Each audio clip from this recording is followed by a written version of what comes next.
Good evening and welcome to ABN's Jihad Watch program. I'm Robert Spencer, and tonight we have a very interesting and timely presentation for you.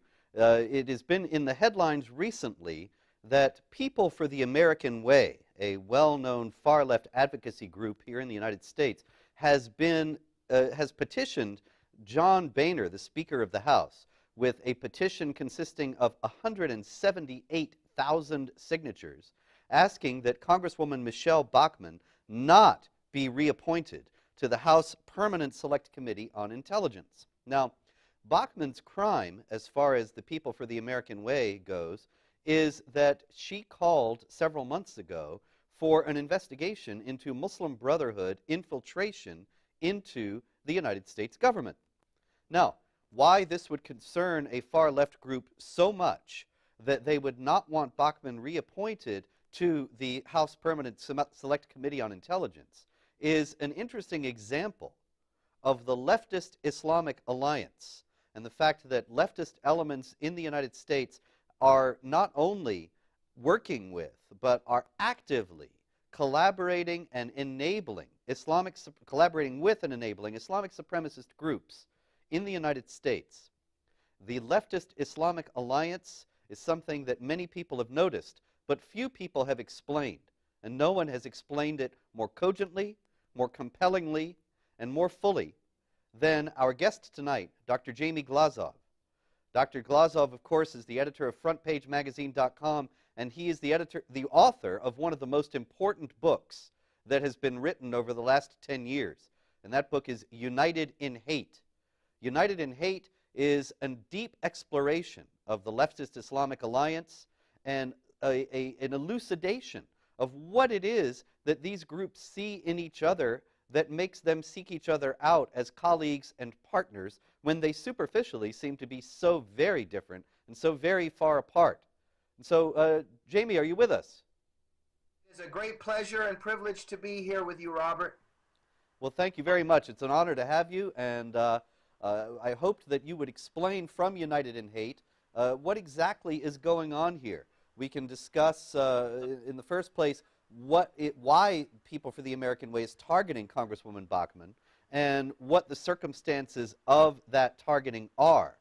But I was hoping also that you could explain for us tonight why the left and Islamic supremacist groups in the United States and worldwide, as a matter of fact, are tied together.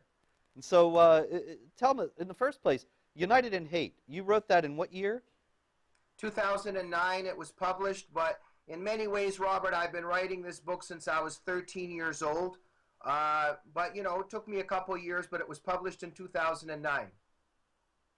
In the book, I think that it's practically a blueprint for what we see happening with Congresswoman Bachmann and People for the American Way now. Why, in the first place, do you think that People for the American Way would go to the trouble of collecting 178,000 signatures to keep Bachmann off the House Select Committee on Intelligence? Absolutely, Robert. Well, look, there's so much to talk about here. Let me just say that, like I said, at the age of 13, my parents were freedom fighters in the Soviet Union. We lived under the evil empire, a system that mass murder. It massacred millions of people. Communism massacred millions of people. We came to the United States, a land of freedom. And my whole life I grew up and watched the left siding with our persecutors, siding with our monsters. And this is what began to interest me. And today, Robert, we see this political pilgrimage continuing. But now the jihadists have replaced the communists. Oh, I'm very sorry for that. This is my anti-virus announcement. I apologize. But the jihadis have replaced the communists in terms of the entity, the totalitarian entity that the left wants to worship and support. So let's skip ahead here for a minute, and then you can pave the road in terms of what we will be discussing. Robert, the left is always on the side of the adversary culture and adversary system, the adversary totalitarian ideology, because the left and leftists, they want to destroy their host society. They hate capitalism. They hate free enterprise. They hate the individual. They hate freedom and liberty. Guess what? the people that perpetrated Ground Zero, that's in their interest because they are allies in this whole venture to destroy Western civilization. Now, when I speak like this, when you speak like this, we are ridiculed by leftists. We are always slandered and smeared. Oh, you're crazy. Oh, you know, was this a conspiracy theory? What are you talking about? And yet, the people that criticize us end up doing exactly what we say that they're doing. So in other words, we're saying that the left is allied with today with radical jihad with radical Muslims. The left says we're crazy. There is no unholy alliance. Yet we have a hero, Michelle Bachmann, who with 4 other brave senators, congresspeople, want an investigation into Muslim Brotherhood penetration of the White House, of our government.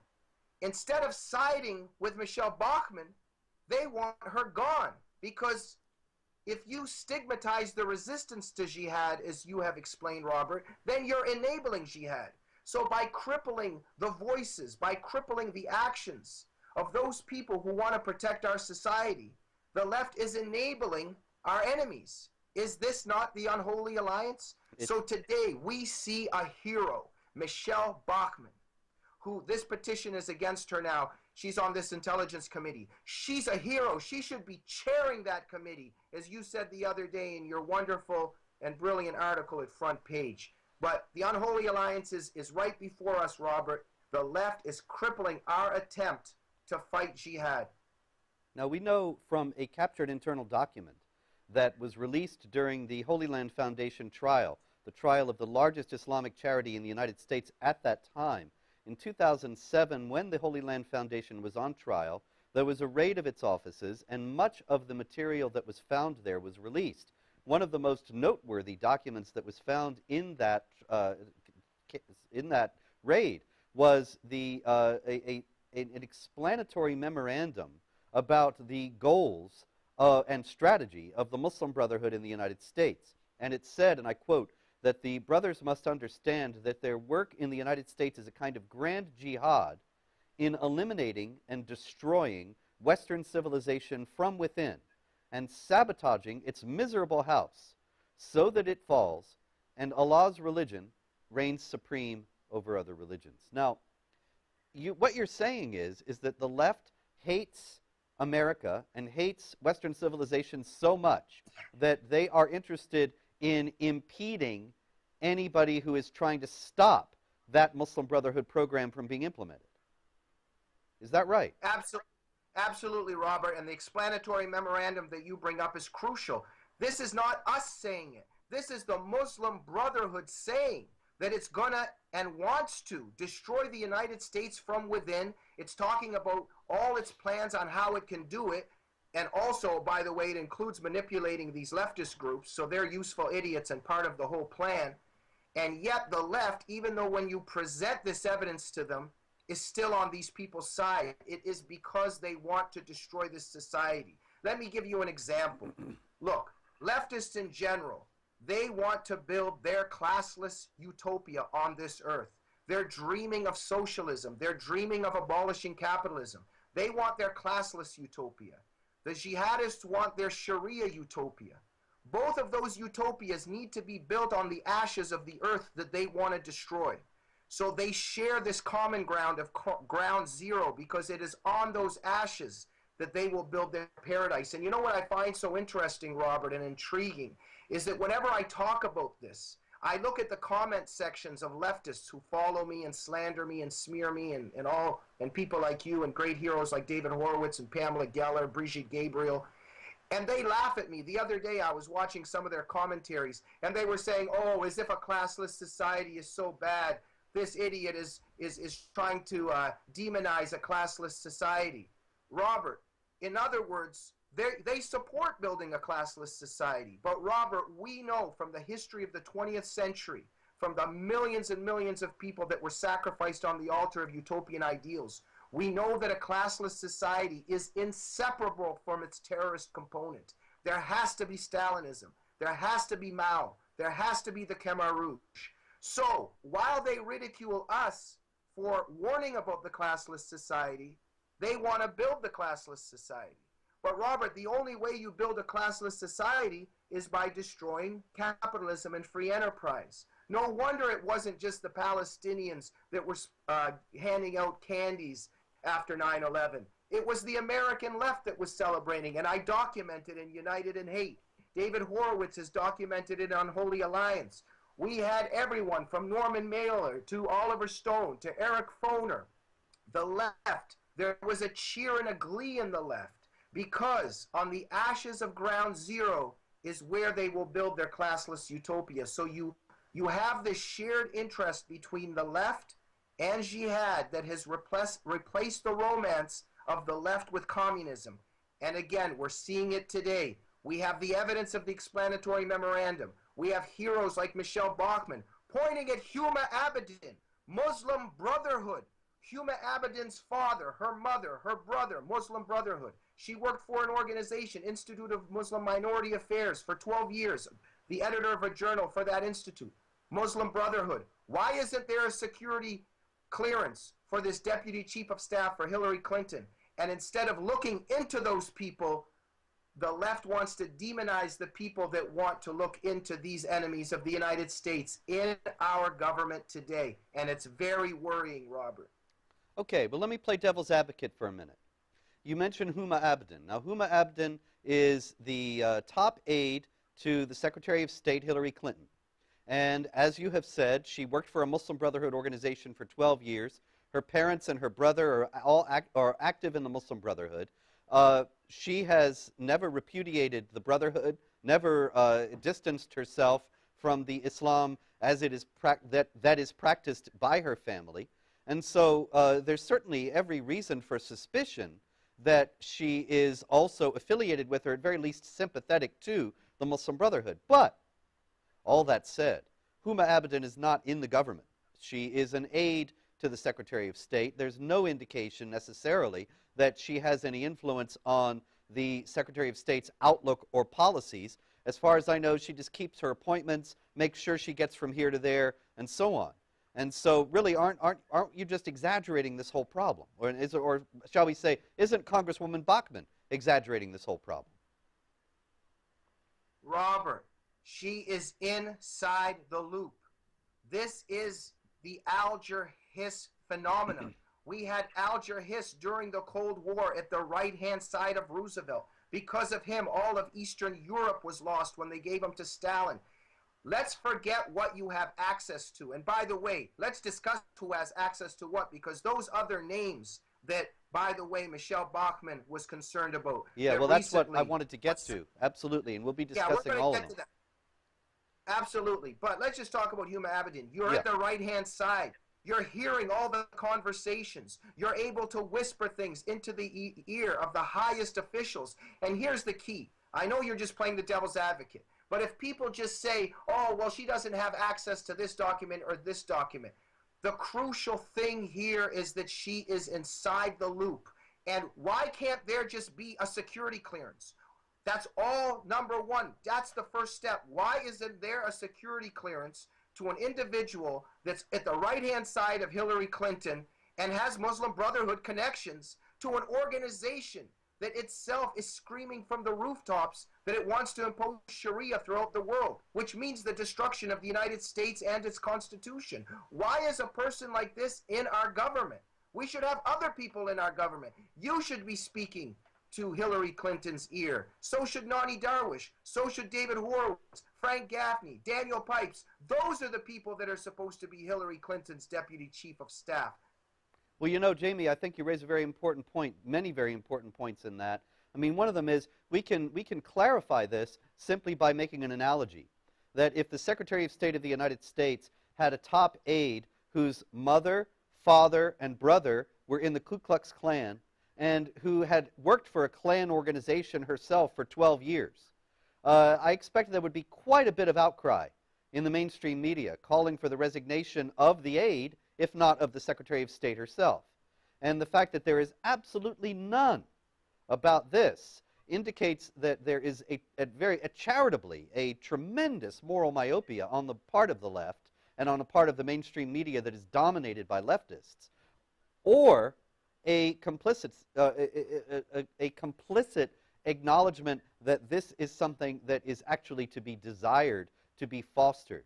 Also, you said that, well, maybe she doesn't have access to this document or that document, but that also, as we know, is unlikely. That somebody with Huma Abedin's reach, somebody with her access to the Secretary of State, who is with the Secretary of State at all hours, at all the time, at everything that the Secretary of State goes to, she's there, she's in on it. It's very unlikely that there's anything that Clinton has access to that is not available to Huma Abedin. And so it raises all kinds of questions that ought to be pursued if we had a responsible journalistic class in the United States today. And Robert, here's the key point. There's so much to say, but here's the key point. I have dedicated years of my life to Muslim girls, to the freedom of Muslim girls, to protect Muslim women from female genital mutilation, from acid attacks, from honor killings, and forced segregation and forced marriage. I lose sleep at night worrying about these girls that suffer under Islamic gender apartheid. And I'm the Islamophobe. I'm accused of being the Islamophobe. You're accused of being Islamophobic. Pamela Geller, that built an epitaph, a tombstone for Aqsa Parvez, a 16-year-old girl that was strangled by her Muslim father in Toronto because she wanted to be a free girl and live a Canadian life. It was Pamela Geller that went out of her way to make sure that that young girl's life would be remembered. And yet, we are labeled Islamophobes. Well, we are called the haters. Whereas, in fact, it is the left that is heartless. It is the left that has abandoned these poor Muslim women. And here's why. Because it's an adversary culture and religion. This is the key. When you brought up the Ku Klux Klan, if George Bush was president and his Secretary of State had somebody in the Klan being a deputy chief of staff, they would be gone in 2 minutes. There might even be an impeachment of Bush, for God's sakes. But here's the key. Islam gets exemption. Islam gets another deal because the left is enchanted with the enemies of the United States. And that is why today there is no media reporting on what I just mentioned, the Islamic gender apartheid. When is Anderson Cooper going to do a feature on Islamic honor killings and have a denunciation of the Islamic theology that serves as a buffer to Islamic gender apartheid? It's not happening. And the reason it's not happening is the same reason that Michelle Bachmann is being attacked by these leftist groups. Absolutely. You know something else? You mentioned Islamophobia. And you note quite rightly, of course, that all of us who speak out about the human rights abuses that are inherent in Islamic law, all of us who speak out about the warlike, the violence, the violent elements within the Islamic theology and law, the warlike theology that mandates warfare against and subjugation of unbelievers, the institutionalized discrimination against women, the institutionalized discrimination against non-Muslims, the denial of the freedom of speech, all of us who speak out against these human rights abuses that are part and parcel of Islamic law are branded as Islamophobes, but by whom? Note this, we're talking about Muslim Brotherhood infiltration into the government, for which bringing it up got Congresswoman Bachmann so roundly criticized, and now this petition drive taken out. But the main groups in the United States that are representing or purporting to represent the Muslim community are also Muslim Brotherhood organizations. The Council on American Islamic Relations, the Muslim Public Affairs Council, the Muslim American Society, the Muslim Students Association, the Islamic Society of North America, the Islamic Circle of North America, the North American Islamic Trust, on and on and on. These groups or their parent groups or allied groups were all listed in that same captured internal document of the Muslim Brotherhood detailing its plans for eliminating and destroying Western civilization from within. And they are the main exponents of this whole Islamophobia narrative. And so it all fits very neatly together that Muslim Brotherhood organizations in the U.S. brand those who are trying to call attention to Muslim Brotherhood influence and power in the U.S. as haters and Islamophobes. Muslim Brotherhood organizations in the U.S. brand as Islamophobes and hate mongers and bigots those who dare to call attention to the human rights abuses of Islam. And so I also wanted to remind you before we go on, the phone lines are open. You can call us at 248-416-1300. That number again, 248-416-1300 if you'd like to weigh in on these issues. And Jamie, now back to Congresswoman Bachmann. There were others that she named in this in her call for an investigation several months ago as being Muslim Brotherhood operatives in the United States government. Besides Huma Abedin, most of the media attention focused on Huma Abedin, but can you tell us about some of the others? Well, let me even begin with Muhammad Ali Biyari. And you wrote about him in your article for Front Page yesterday. It's published today. I recommend all of our listeners and viewers to go read it. He's a member of the Homeland Security Advisory Council. Now, Robert, you're an expert on this individual as well, but this is a man that's in the Obama government. And, Robert, mistake me if I'm wrong, but in 2004, or around that time, he was invited to an event that was praising the Ayatollah Khomeini. Yes, that's right. He spoke there. He was one of the featured speakers. It was an event. And they were. It was dedicated to a tribute, it said, a tribute to the great Islamic visionary. And it was a conference in Dallas, Texas, in December 2004. I have published the poster for it on my website, Jihad Watch. You can readily find it there. It's a number of speakers, including Ali Biyari and another imam, Kavatsi, who has actually given a prayer at Democratic National Committee meetings. But in any case, Ali Biyari spoke there, and a few months after that, I was speaking at a conference in Dallas, and Ali Biyari came and was in the audience to apparently to take notes on all the wicked Islamophobia that was going down. And I got into a conversation with him after the conference, and he assured me that he did not know what the Khomeini conference was supposed to be about, and that he wouldn't have spoken there if he had. But, it's amazing to me that these flimsy excuses are accepted from these Islamic supremacist spokesmen. Imagine if you, Jamie, had been invited to a conference and it was not represented to you properly, and when you got there, you found out that it was a Klan meeting. I don't think you would go ahead and speak, but Ali Biyari went ahead and spoke at this Khomeini conference. Yeah. And now he expects us to believe that, oh, it was all a mistake and he was misled. And what's worse about this is that it's taken seriously by the Homeland Security Advisory Council. So what about this guy? What else is there to know about him? Yes. Robert, but that's only the beginning, and we very well know what's in this individual's heart and why you would even be at that event. Listen, the Texas Department of Public Safety, how about this one? We know the excellent reporting that's done by journalist Patrick Poole that writes for Front Page now and again. He used to write for us more frequently in the past. A fantastic, brilliant journalist. Now, he unearthed that this individual, we know that he has access to intelligence gathering between intelligence agencies and law enforcement. He came up, he has access to this information. He went to a leftist media outlet and tried to get them to do a report on Islamophobia in the Texas Department of Public Safety. This is documented. This is a fact. In other words, we have somebody in the U.S. government who is taking intelligence data, trying to give it to leftist media to spread the charge of Islamophobia in our law enforcement agencies so it can be stopped. What is this guy doing? Number one, engaged in that kind of activity.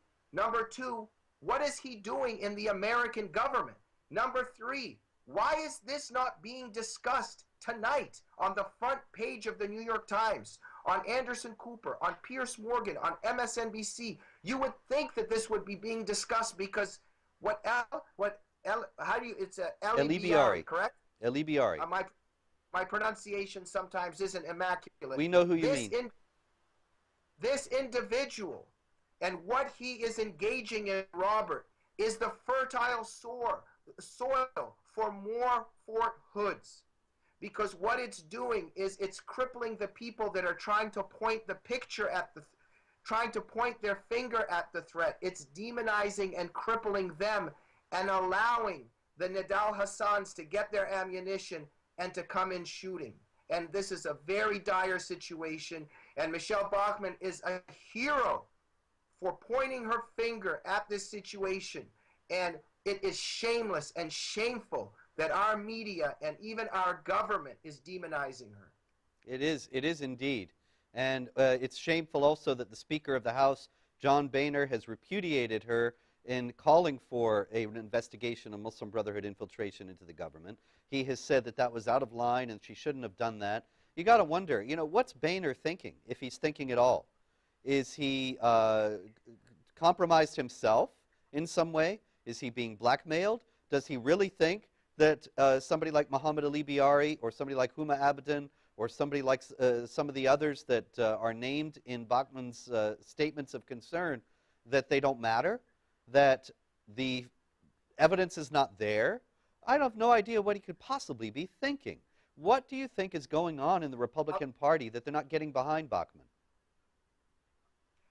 Robert, these leftists, the left, when I was a little boy at the age of 13, 14, and 15, and I began to look at at university professors that used to come over to our house and call my father a fascist and tell him to shut up when he tried to say even one remote word of criticism about the Soviet Union. I know these leftists very well. Now, when I was a kid, it worried me, and I was thinking, what if they ever gain power? Oh, thank God Ronald Reagan is in power.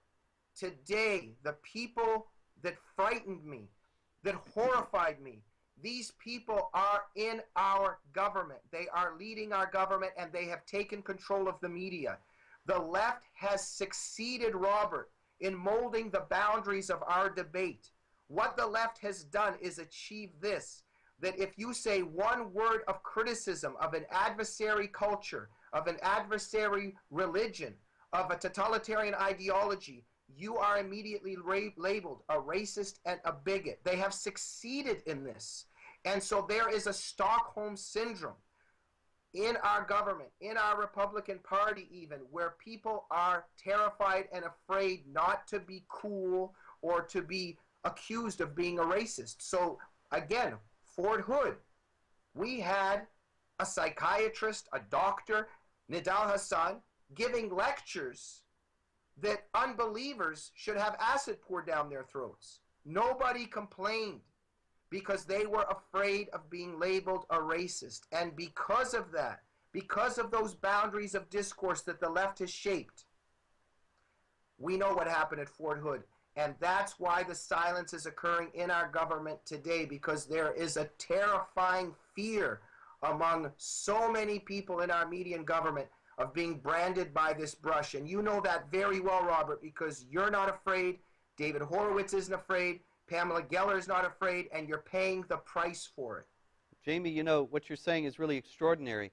It reminds me of what happened with the Fort Dick Six. The Fort Dick Six, you may recall, were a group of Islamic jihadis who had plans, they were plotting to drive a jeep into Fort Dix and kill as many American soldiers as possible in the name of jihad and Islam before they were themselves killed. But they were caught, and they were caught in this way. They were caught because they were stupid. They had various gory videos, beheading videos, as well as Al-Qaeda material, Osama bin Laden speaking, that kind of thing. And they had them on VHS tapes. And they took them to a local video store and asked that they be transferred to DVD. And so there was this teenage kid, this young man working in the video store, and he's doing the job, transferring these VHS tapes to the DVDs, and he sees all this horrible Islamic jihadi blood and gore. And he was brought up short, and he realized, you know, these guys could be very dangerous. And so he, to his credit, he went to his manager and asked him what to do. But what he said about it was extraordinary and chilling. And what he said was, should I go to the police, or would that be racist? Should I go to the police, Absolutely, or would that be racist? Absolutely. Think about that for a minute. Yeah.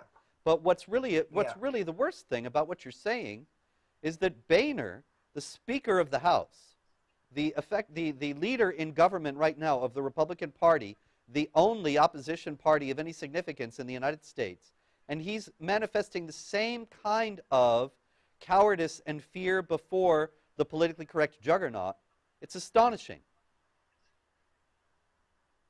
Absolutely, Robert. Look, let me even crystallize this in a simple way. Let me just make this one statement. Our Western civilization is superior. The Islamic civilization is inferior. Just by me even saying those words, I even get a little bit scared, because I even start thinking in terms of all the thoughts in my head and goes, oh, am I a racist? Because those words are not allowed to be spoken today. We are not allowed to be proud of our civilization. We are not allowed to say that it's better. But guess what? Our civilization is better than another civilization that pushes young 15, 14-year-old girls back into a burning building because they don't have their veils Absolutely. Jamie, you're burqas absolutely on. right. Jamie, this is a very important And point. I'm sorry to cut you off, but we are at a break, and so we're going to take a minute or two for some very important messages, and we'll be right back after these messages. You are watching ABN.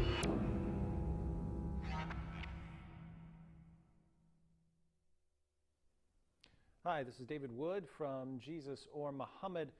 As I'm sure you've heard, ABN has some significant financial needs. A lot of the equipment here is either outdated or damaged, and it's affecting the broadcast. I'll say ABN does a great job with what they have, but they could be doing much more if they had some newer equipment, some newer cameras. And so I encourage everyone to support the work that's going on here.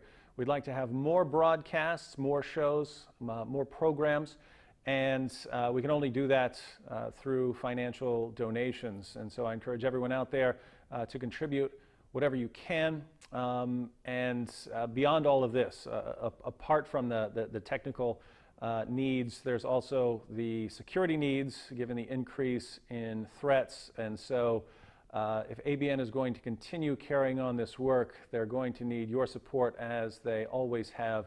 And so as as we end out the year and you're thinking about where you'd like to donate, I don't think you'll find a better place than ABN.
And welcome back to ABN's Jihad Watch program. I'm Robert Spencer, and we're here tonight with Dr. Jamie Glazov, the world-renowned expert on the Leftist-Islamic Alliance, which has been in the news yet again with Congresswoman Michelle Bachmann's being targeted by People for the American Way with a 178,000 name petition asking that she not be reappointed to the House Select Committee on Intelligence. And given the repudiation that House Speaker John Boehner has given to her calls for the Muslim Brotherhood to be investigated in the United States, I think that it is possible that Boehner will give way to this leftist intimidation. Before we go back to Dr. Glazov, we have a couple of calls. Mike, you're on the air. Mike, are you there? Oh, thank you very much. I love you guys. And before I get started with my question, I just want to tell everybody that's listening to this program that everybody should immediately make a donation, $1, $5, $10, $100, but make a donation. You guys need the money, and we need the help. So Thank you. With that, let's see. I work for an organization, Act for America, run that in Central Florida, and I noticed that we see pushback in Europe, we see pushback in Belgium, and we have to get pushback here. I'm very disappointed in our our senators, our congressmen, most of our elected leaders. And I think we have to educate the grassroots, and I think that's where we have to start. So they put pressure on our congressmen. I don't think we're going to be very effective dealing with the Obama administration at all. I don't think we can change it. I don't think we can affect it. We can talk about it. We can fear it, but I don't think we'll do it. My question is, how can we, what do you recommend that we do to move our agenda along? I mean, you and I have the same agenda, Robert, and your other fellow there too. Jamie? What can we do to move our agenda along? Jamie, what do you think? What can we do? What must we do now to move our agenda along to defend freedom and to roll back the Leftist-Islamic alliance? Well, Robert, that's the question. And the tragedy is that conservatives do not know how to fight political war. And the left knows how to fight political war. We are losing. The ship is sinking quickly. But Robert, you and I are going to be scooping the water out of this sinking ship till our last breath. Now, what can we do? Well, to begin with, things like this. We have to become more active, more speech. We have to get out there. We have to start speaking more. We have to get in touch with our public officials, with our representatives. We have to start having more town halls. The key is speech and activism. We have to try to find a way through speaking and through activism to start taking the terrain back and putting more and more pressure on the media and supporting people like you and Pamela Geller, like David Horowitz, and like discoverthenetworks.org over at the David Horowitz Freedom Center, the site that shows how the Unholy Alliance works. But look, what Pamela Geller and you yourself, Robert, are doing with those ads in the subway systems, in the bus, with the buses, this is crucial. This is one fantastic tactic because it's getting the truth out there about jihad and about the violent teachings in Islamic theology. So it's activism like this that we're all engaged in that is crucial. Absolutely. You know, it has to be remembered. People come up to me all the time when I speak around the country, and I'm sure this happens to you as well, and they say, what can I do, as if there's something special about us that we're doing something and they're not. There's no difference between Pamela Geller and Jamie Glazov and David Horowitz and any free citizen in the United States. All you have to do is look around you and see what is going on, what the left is doing, what the Islamic supremacists are doing, and take steps to raise awareness of what's going on, to marshal other people to fight against it, to put pressure on our elected officials to stand up against it. One of the things May I make a suggestion? I'm sorry? Yeah, please do. I think that one of our most effective tools, as you know, the Organization for Islamic Committees has their own human rights charter. And if you look at that human rights charter, it allows slavery. It allows only one religion. I think we should go after them on a human rights issue because liberals love human rights. I think we can affect the liberals and the left more with human rights than we can attacking Islam directly. So my suggestion is that we get a good package of human rights issues and hit them in the head with that. I don't think they can stand up and say you're a phobia anything when you get on human rights. Well, Mike, you know, we have framed our message as being in defense of the freedom of speech, the freedom of conscience, the equality of rights of all people. This is how we constantly present what we're doing, and that is the basis for all that we're doing. And it is very important, of course, to remember that these people are not playing fair.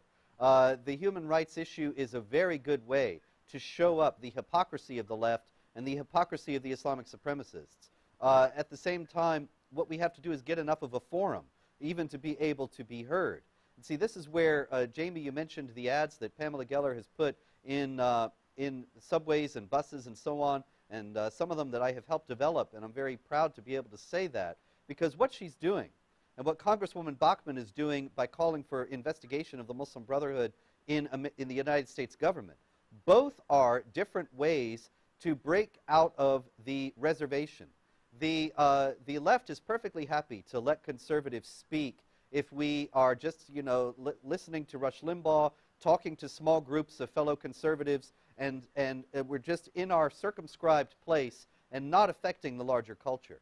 But what Pamela Geller has done with these ads, and what Michelle Bachmann is doing by calling for an investigation of Muslim Brotherhood infiltration into the government, is breaking through, breaking out of that reservation and forcing the mainstream media to discuss issues that it does not wish to discuss. Now, anybody can do this. This is the core point, is that the only difference between an activist and somebody who is not an activist is that the person who is not an activist has not yet become active.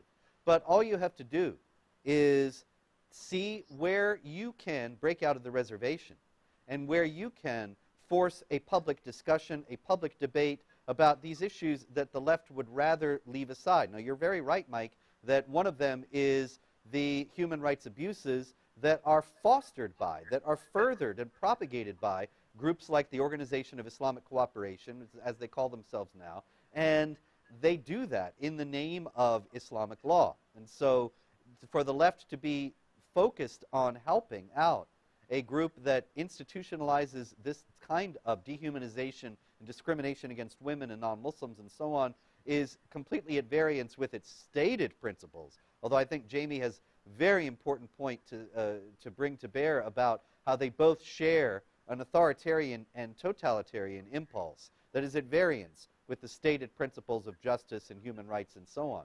But nonetheless, shining light on that hypocrisy is something that is not only very important, but educative for the American public that is not aware of what is going on and can illuminate a great deal that can lead to greater action. Thanks so much for calling.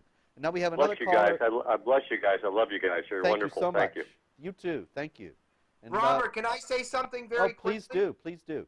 Robert, look, when I saw Pamela Geller, what was her name on CNN? Erin Burnett? Yes. Yeah, I mean, what a shameless behavior on the part of Burnett. And during that whole discussion, she says to Pamela Geller, "Oh, have you ever read the Quran?" As if there's something in the Quran that Burnett knows that Pamela Geller doesn't know. Here's my point.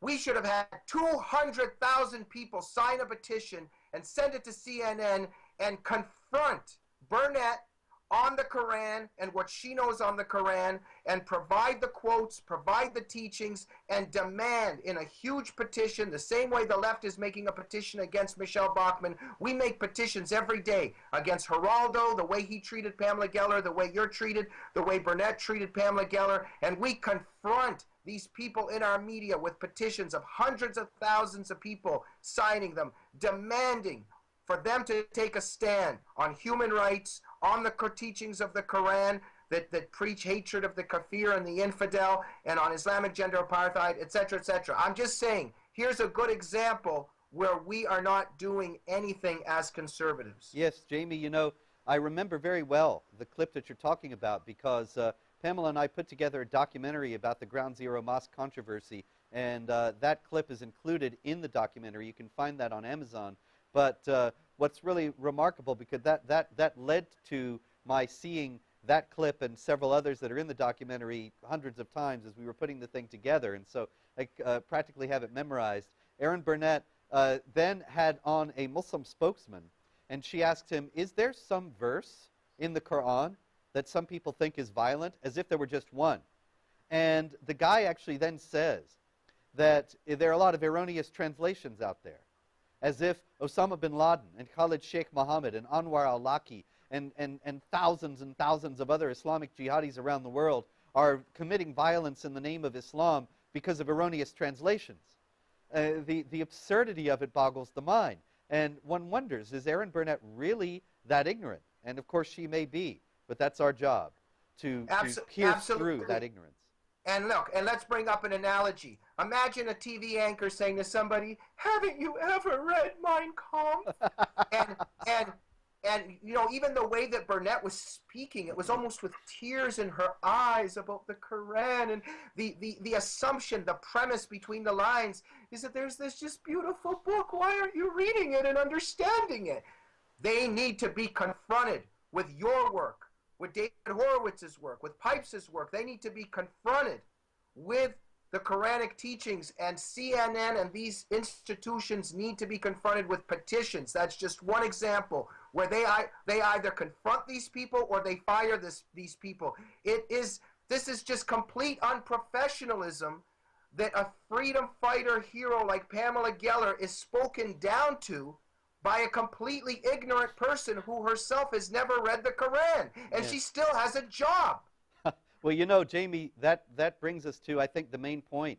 Mike, the caller, he was saying, you know, what can we do? And I think the main thing we have to do is to continue to raise awareness in every place we can, in every way we can. Speak to our coworkers, speak to our neighbors, speak to our friends and relatives, and work to inform ourselves in the first place, and then to convince them of the nature and the magnitude of the threats that we face in regard to the Leftist-Islamic alliance. Because we don't get 200,000 signatures to CNN. We don't get these kinds of protests about this flagrantly biased and stupid coverage because most people are not aware that that's what's being shown. They're not aware of the lies that they're being told. And so the first thing we have to do is do everything we can to raise up a large group of Americans who are informed, aware, and committed and determined to protect freedom.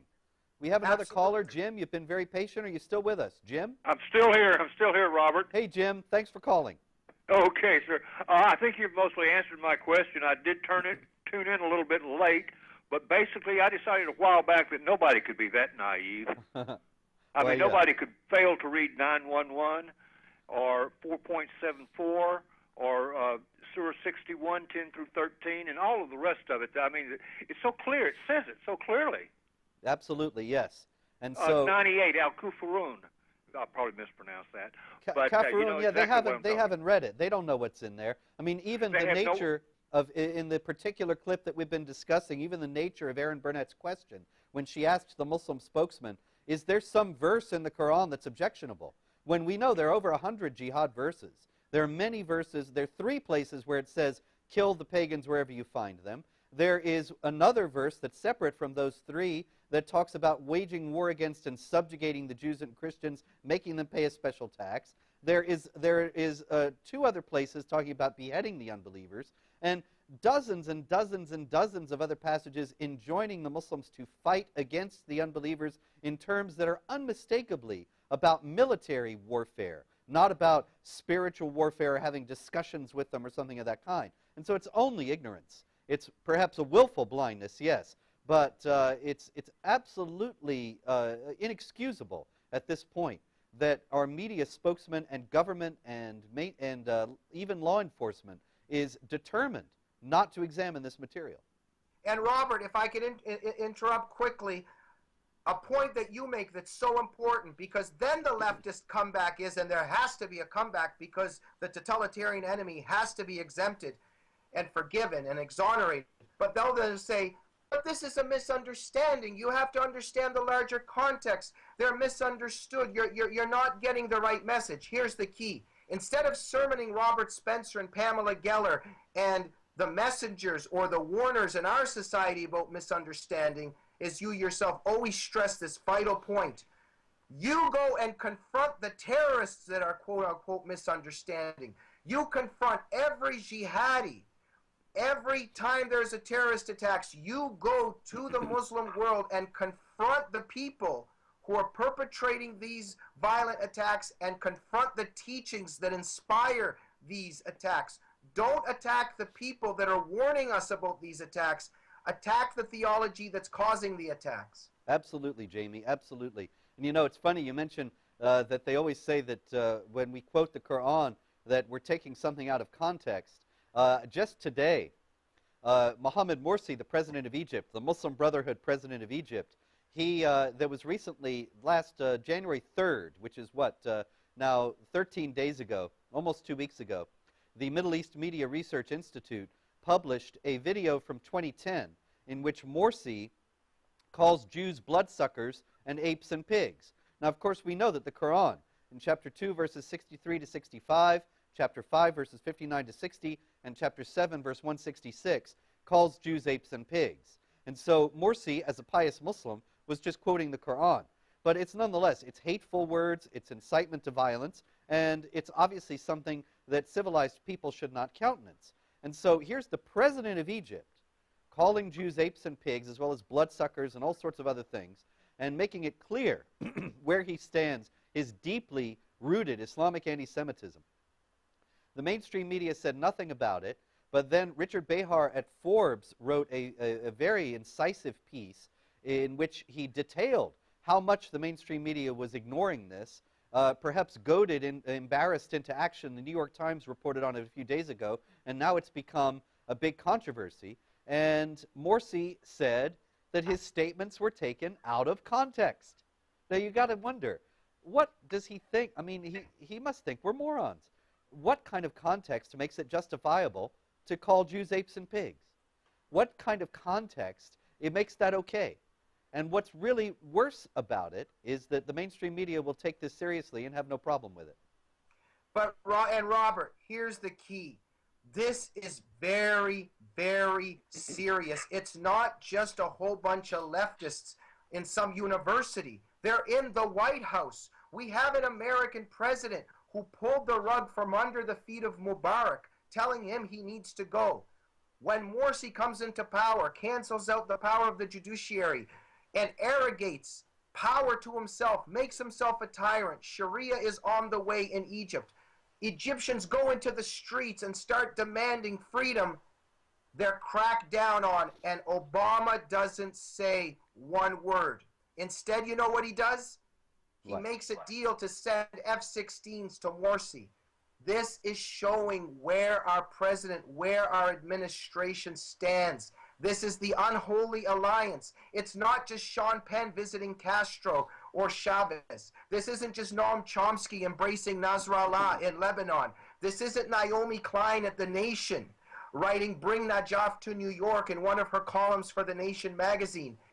These people have captured power in the White House, and they have enabled the Islamists to take power in the entire Middle East. And now they have infiltrated the administration, and our media, I would argue, is criminal for not investigating this and shining a light on it. We're in very big trouble, Robert. Absolutely, Jamie, and I don't think that can be understated. We have a couple more callers. Nabil, are you there? Nabil. Hello? I really appreciate the program and your guest, a wonderful program. Thank you. I would like to add to the complication that we have. In Texas, it came to my knowledge that Muslims are adopting the kids that are the orphans and things like that. Oh, yeah. So they have ready-made kids to be Islamized immediately. Huh. I haven't heard this. Where our government from this? We got to stand and enlighten and send the congressmen and senators telling them stop this immediately. Well, you know, they are turning the whole thing from inside, like what your guest there said, from inside, imploding the system. Yes, you're absolutely right. And this is a weakness in the American system that I don't know how it could possibly be addressed, because unless the parents who are adopting have establishable ties to terrorist groups, then there really isn't any objection that any government official or any politician could raise.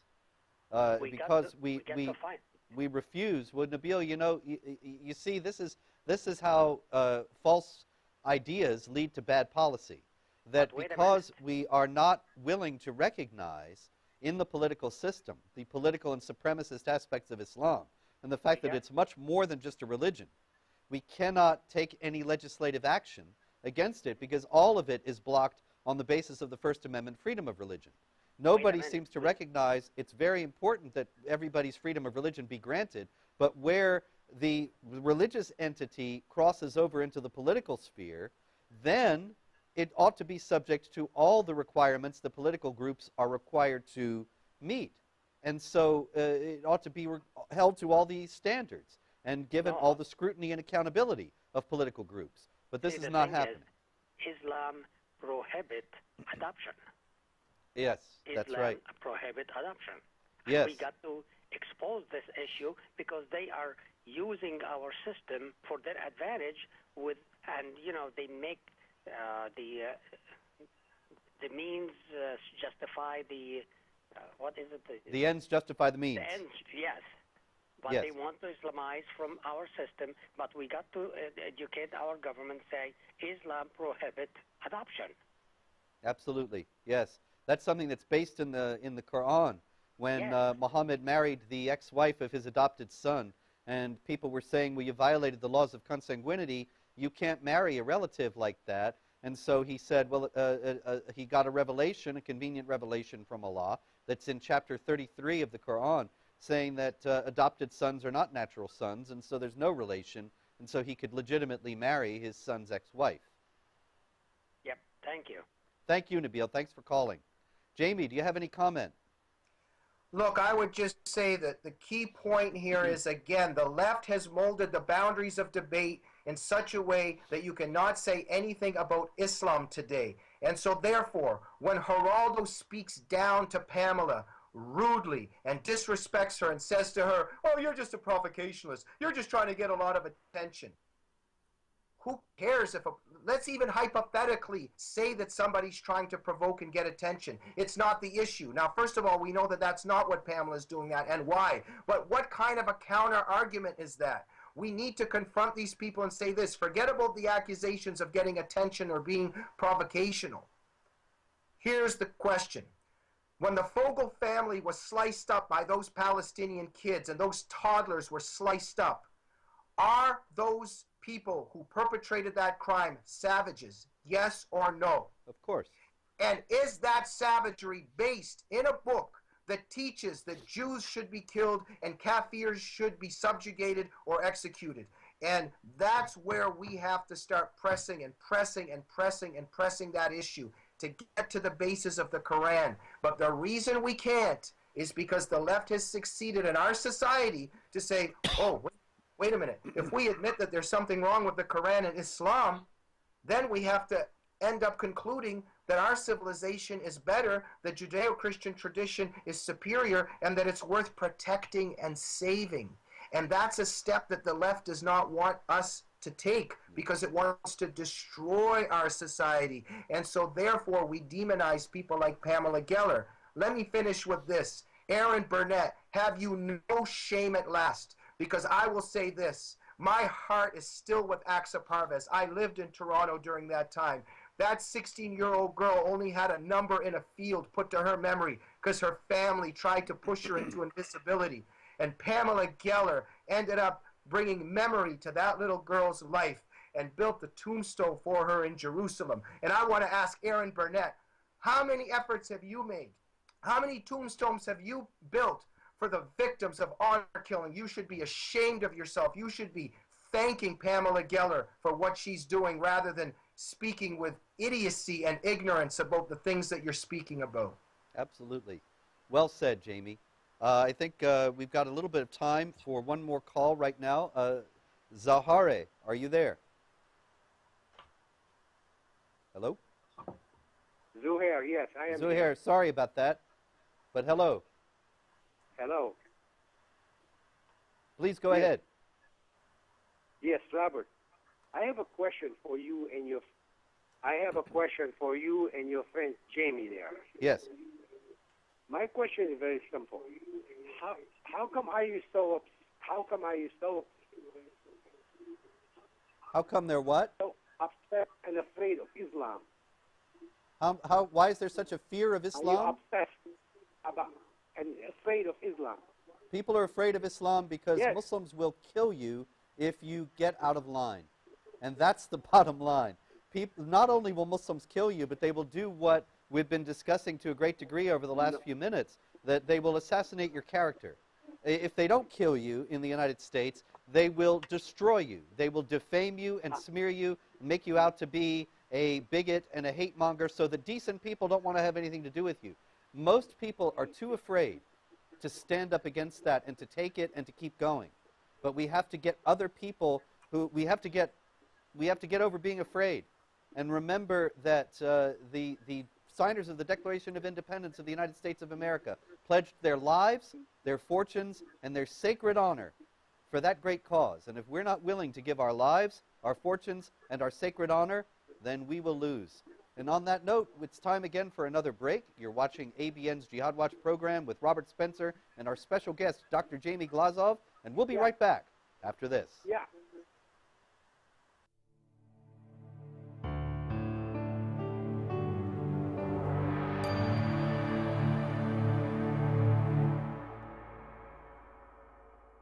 Hello, this is Sam Shamoon from the Jesus or Muhammad Show, one half of the team with David Wood. I'm here exhorting my brothers and sisters in the Lord Jesus Christ who've been blessed by the programs at ABN, especially by the Jesus or Muhammad Show, to consider and prayerfully consider to partner with us financially, because as you know, ABN is a viewer-supported satellite station. In order for us to continue to broadcast the gospel of the Lord Jesus Christ, not just to Christians, but also to Muslims, and not just to Muslims, but to those who are sitting on the fence and are considering embracing a worldview or seeking after God, ABN wants to reach these people, but can only do so with your financial support. So I'm encouraging my brothers and sisters to come alongside ABN and make a financial contribution to continue Jesus and Muhammad and other shows with the purpose of preaching the gospel of Jesus Christ, seeing Christians get strengthened in their faith, Muslims coming to saving faith in Jesus, and others turning to Christ as their only hope and Savior. But again, we cannot do this if the support does not come in to continue to broadcast these shows. So would you please consider prayerfully asking God whether He'd have you support us on a regular basis so that we continue these programs and continue to bless the people of God, preach the truth of the gospel to the non-Christians, including Muslims, so that in everything we say and do, that Jesus Christ will be glorified and that His gospel will spread throughout the entire world. Would you please join us financially? Thank you so much.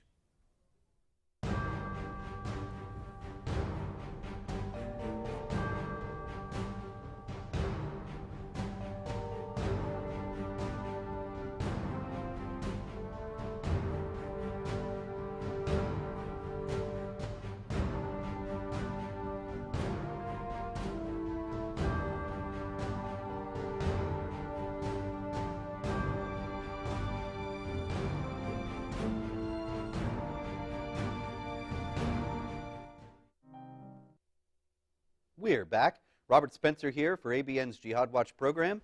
Please give us a call and let us know what you think. The number is 248-416-1300. That's 248-416-1300. Our guest tonight is Dr. Jamie Glazov, author of the classic and essential book, United in Hate, which elucidates the deep philosophical and ideological convergence between the left and Islamic supremacist groups.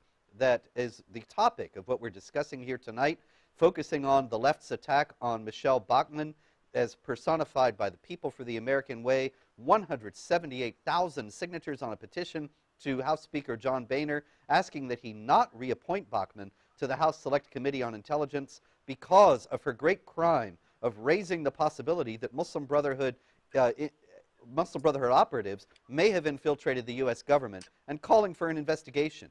Obviously, Bachmann did not convict anyone, did not libel anyone, did not charge anyone with anything, but only asked that an investigation be carried out. And if that investigation had been carried out, which obviously it's not going to be, then maybe everyone would have been exonerated. But we are talking about people with very unsavory connections. We discussed earlier Huma Abedin, the very close aide to Secretary of State Hillary Clinton, and her ties to the Muslim Brotherhood. We discussed Muhammad Ali Biari of the Department of Homeland Security's Advisory Council, who actually threatened Dallas Morning News columnist Rod Dreher a few years back when Dreher was pressing him about some things that Ali Biari was not comfortable discussing. And finally, Ali Biari wrote to him, expect someone to put a banana in your exhaust pipe. In other words, expect someone to murder you by blowing up your automobile. And that is the man who is on the Department of Homeland Security Advisory Council. Also, Jamie Glazov, there was another recent manifestation of the Leftist-Islamic alliance. And can you tell us a little bit about Al Gore and Current TV? Well, I'm still shaking my head at that one, but let's put it this way. Al Jazeera is known for throwing a party for a terrorist that dragged a little Jewish girl's head across rocks and basically bashed her head in. And then he killed, we also know that he killed the rest, he killed her father.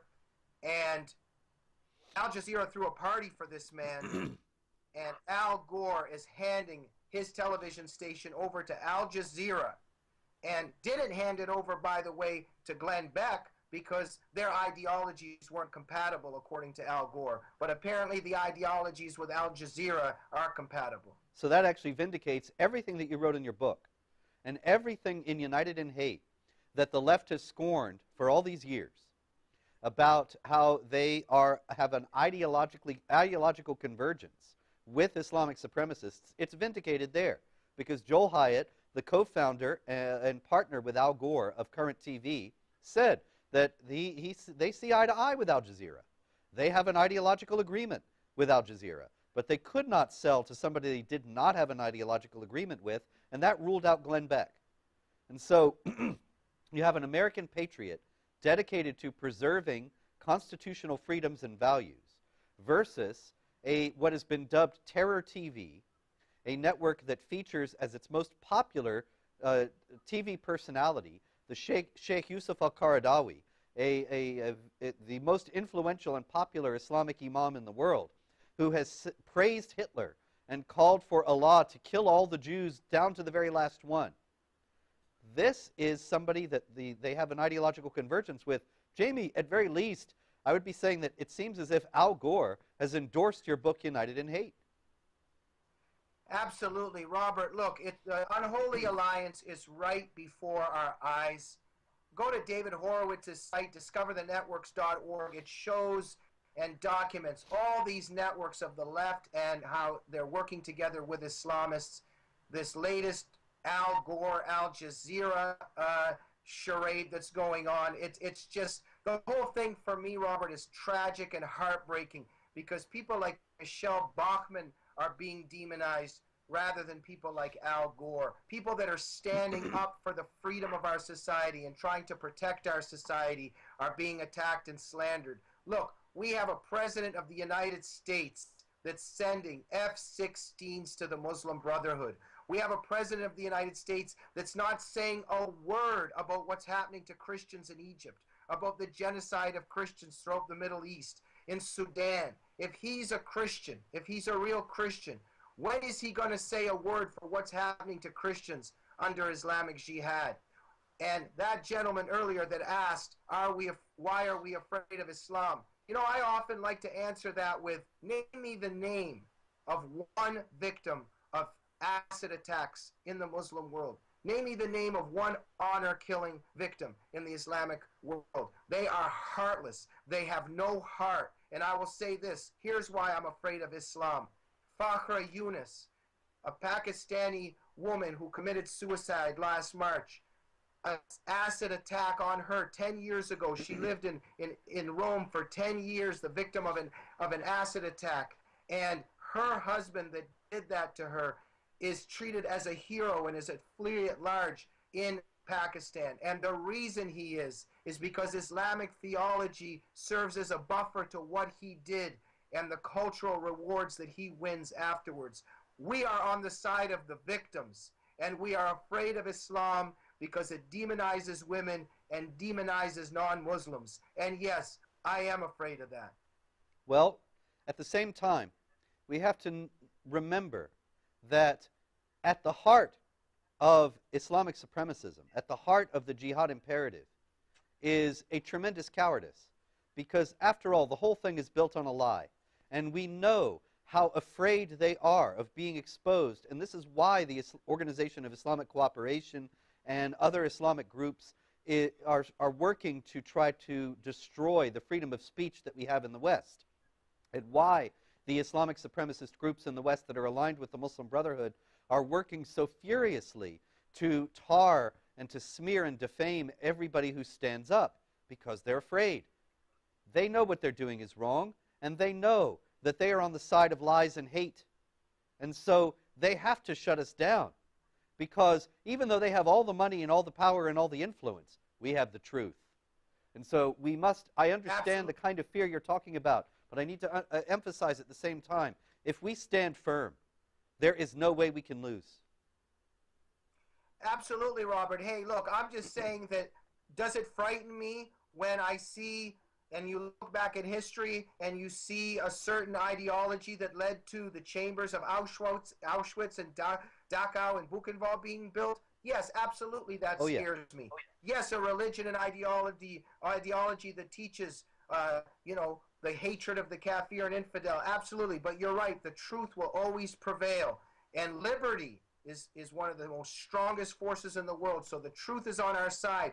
Robert, here's the key.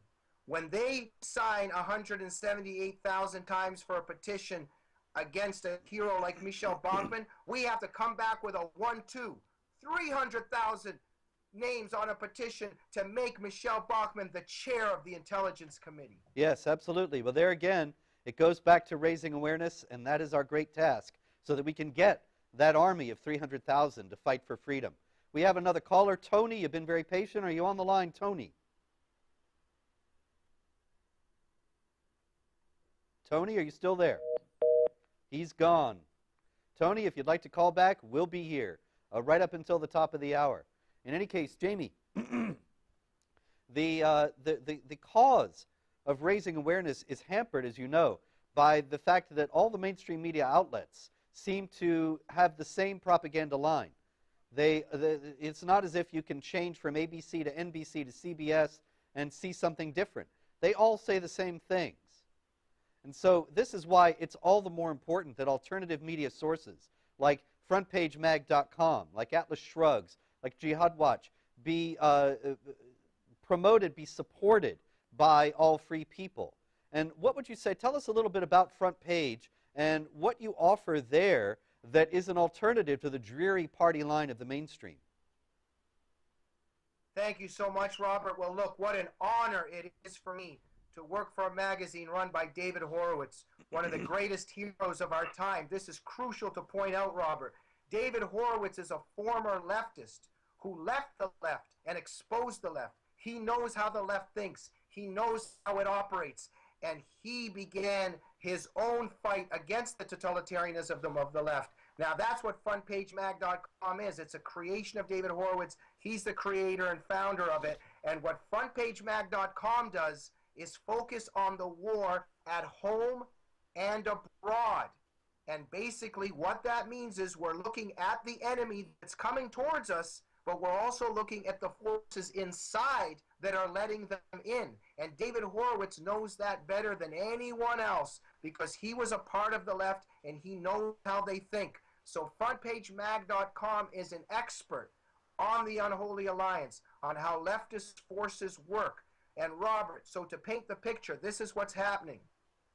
The left has taken power in our society, and what it's done is it's forbidden certain ways of speaking. Then it goes to the attic and says, come on in, guys. Come on in, guys. Nobody can say anything anymore. And the Islamists come in.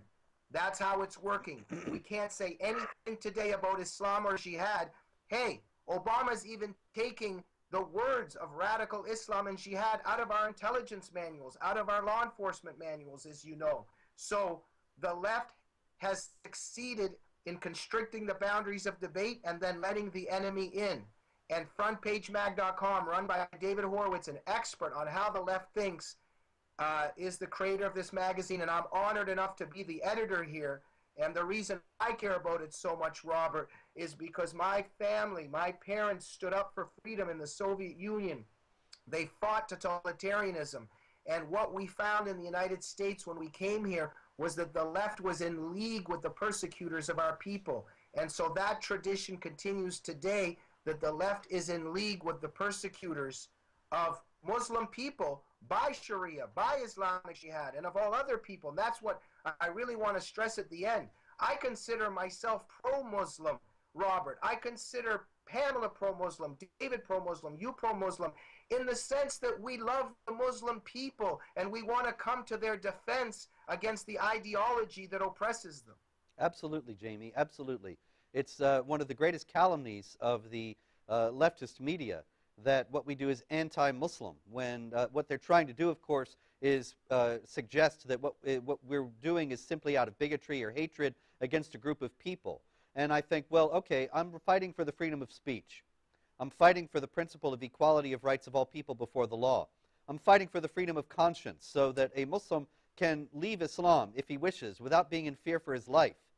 And so if that's all anti-Muslim, then okay, but it's really remarkable to say that that it's anti-Muslim to be in favor of things that would benefit Muslims were they able to have access to them. And so it's quite remarkable.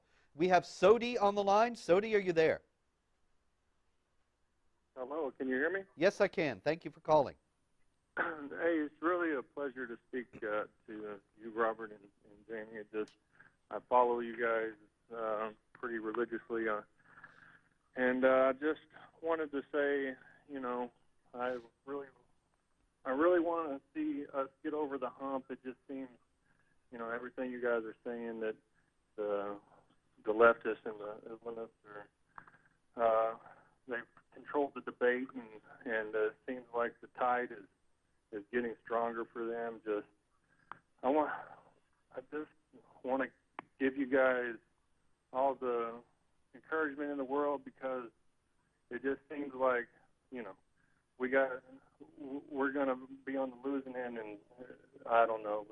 All my friends, nobody is interested in this subject as far as like Facebook, or I have a large Facebook following. Nobody is interested in this subject, and I just so demoralized here lately. But ever since the election and stuff, but I don't know. I pray, and I just really thank the Lord for you guys. That's all I wanted to say. Well, thank you very much, and I thank the Lord for you. And I can exhort you not to be demoralized, never to give up hope. As long as there is life, there is hope. And this game is by no means over. You can look around you, and even if I understand you see a lot of indifference, a lot of willful ignorance, a lot of willful blindness. I certainly understand that. I see it very much myself as well. But at the same time, I also see many, many people in America and elsewhere in the world who are determined, who are adamantine in their resolution to stand and not to allow themselves to be bullied, not to allow themselves to be intimidated, not to allow themselves to be victimized by this. And I think we're going to see more and more people as the force of events keeps going, and as the left and the Islamic supremacists continue to rack up victories. Every victory for them is a defeat, because it wakes up more people to the reality and the magnitude of what is going on. Jamie, what do you think? Well, I also want to stress, I'm so happy earlier that you said also to qualify our fear and to counter that with saying our bravery and what's on our side. And I'll say a couple things. First of all, frontpagemag.com is a multi-faith organization, so I'm just saying this multi-faith, it's multicultural. I'll just say this coming personally, that I'm a Christian, and Robert, we know that there's a spiritual battle here, and I'll just say as a Christian that with Jesus Christ, you cannot go wrong. And let me say something about Hebrews 13:3.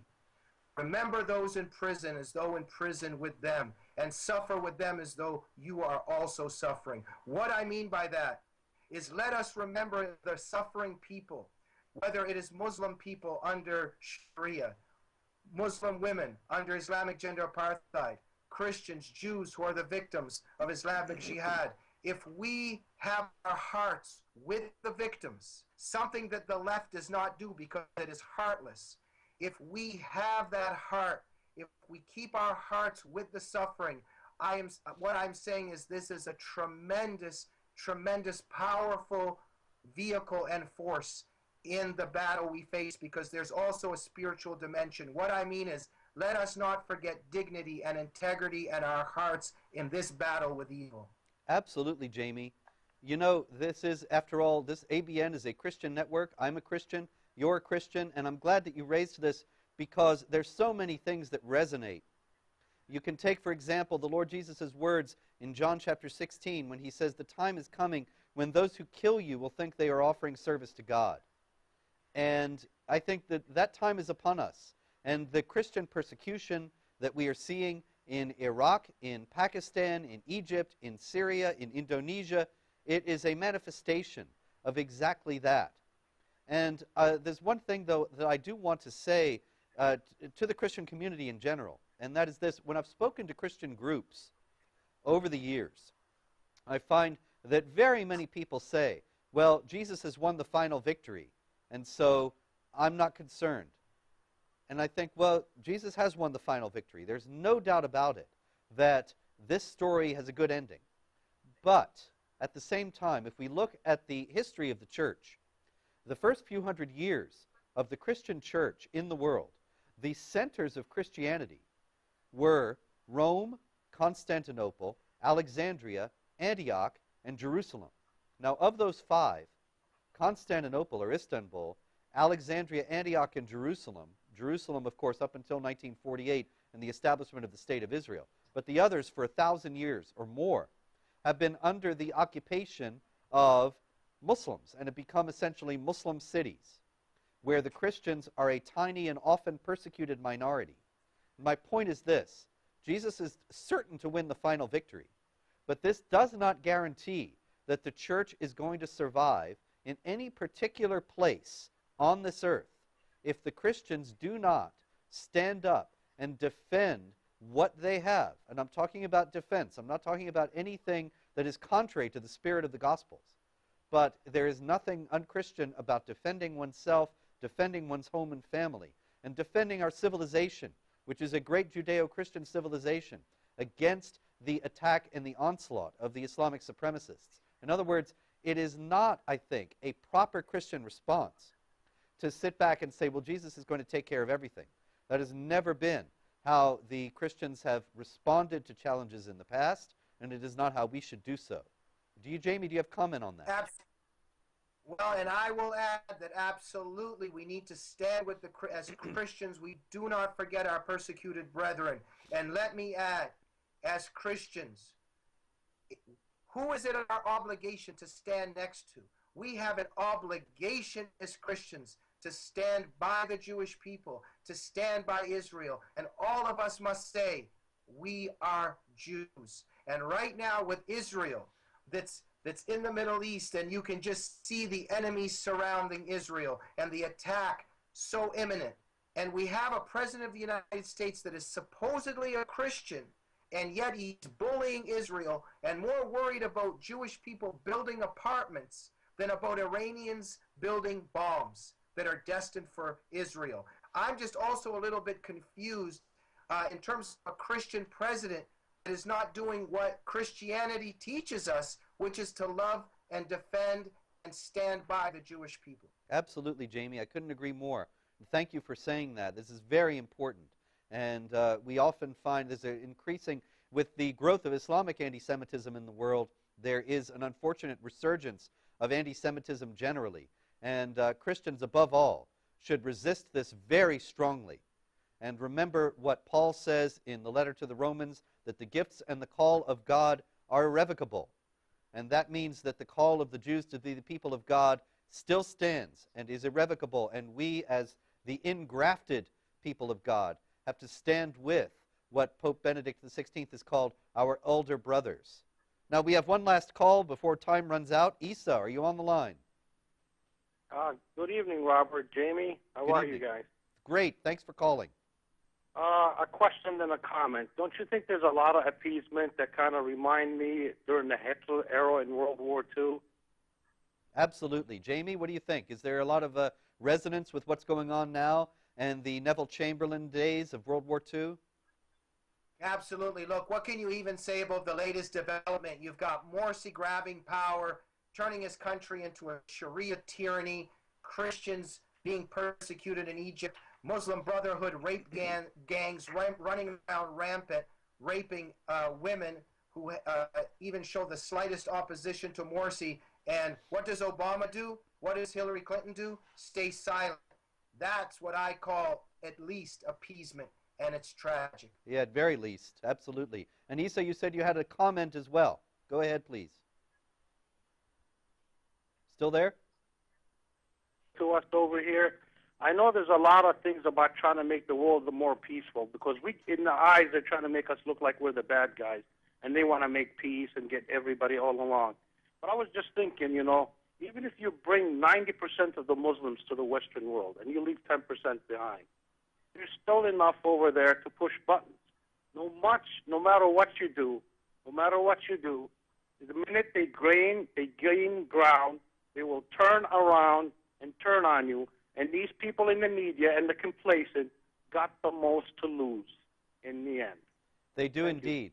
I think that Jamie, perhaps you could sum up in just the last few minutes that we have. What do you think the outcome of the Leftist-Islamist alliance is going to be in terms of the left obviously thinks that they're going to be able to control the Islamic supremacists, but what do you think?